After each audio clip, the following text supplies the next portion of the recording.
मतदानाच्या शेवटच्या टप्प्यात मध्य नागपूर मतदारसंघात तणावाचं गालबोट लागलं। एका मतदान बूथवरील ईव्हीएम घेऊन जाणाऱ्या कर्मचाऱ्यांच्या गाडीवर काही अज्ञात शस्त्रधारी तरुणांनी हल्ला केला। त्यानंतर बंटी शेळके आणि त्यांच्या समर्थकांनी तिथं गोंधळ घालत वाहनांची तोडफोड केली। त्यानंतर प्रवीण दटके यांचे समर्थक आणि मविया उमेदवार बंटी शेळके यांचे समर्थक एकमेकांना भिडले। त्यामुळे मोठा तणाव निर्माण झाला होता। यानंतर दोन्ही गटांचे समर्थक कोतवाली पोलीस ठाण्यात पोहोचले। सध्या या भागात तणावाचं वातावरण आहे। बूथ क्रमांक 268 मधील मतदान कर्मचारी ईव्हीएम आणि व्हीव्हीपीएटी मशीनसह स्ट्रॉंग रूममध्ये जात होते। तिथून कर्मचारी निघाले असता अचानक त्यांच्यावर तलवार आणि चाकूने हल्ला करण्यात आला।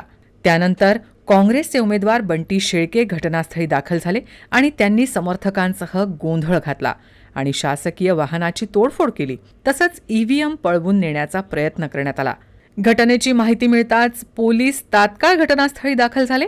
यासोबतच भाजपचे उमेदवार प्रवीण दटके हेही त्यांच्या समर्थकांसह घटनास्थळी पोहोचले। यावेळी भाजप आणि काँग्रेस कार्यकर्त्यांमध्ये मोठी बाचाबाची झाली। यावेळी काँग्रेस कार्यकर्त्यांनी दटकेंसह भाजप समर्थकांना मारहाण केली।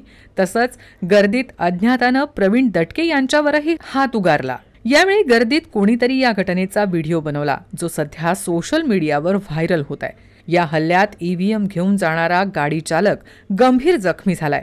त्याला सध्या रुग्णालयात दाखल करण्यात आलाय। सध्या पोलीस या प्रकरणाचा तपास करत असून बडकस चौकासह आजूबाजूच्या भागात मोठ्या तणावाचं वातावरण आहे।